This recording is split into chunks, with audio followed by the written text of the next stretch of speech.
پاکستان نے line of control پر فضائی حدود کی خلاف ورزی کرنے پر ایک انڈین کوڈ کاپٹر کو گرانے کا دعویٰ کیا ہے۔ یہ بات سرکاری ریڈیو کی جانب سے دی گئی ایک خبر میں سامنے آئی ہے اور اس میں یہ تصویر جاری کی گئی ہے جس میں مبینہ طور پر ایک انڈین کوڈ کاپٹر زمین پر پڑا نظر آتا ہے۔ ریڈیو پاکستان کی خبر میں سیکیورٹی ذرائع کے مطابق انڈیا کی جانب سے بھمبر کے علاقے مناور سیکٹر میں جاسوسی کرنے کی کوشش کی تھی۔ انڈیا کی طرف سے دعویٰ کیا گیا ہے کہ پاکستان کئی دنوں سے لائن آف کنٹرول کی دوسری جانب سے فائرنگ کر رہا ہے، جبکہ پاکستان کی طرف سے اس بارے میں کوئی بیان جاری نہیں کیا گیا۔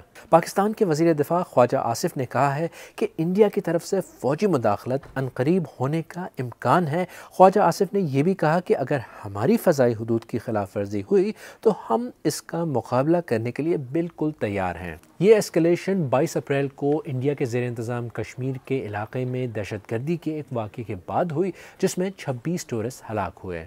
انڈیا نے واگا اٹاری بارڈر بند کر دیا ہے، ویزا سہولتیں واپس لی ہیں اور سفارتی روابط محدود کیے۔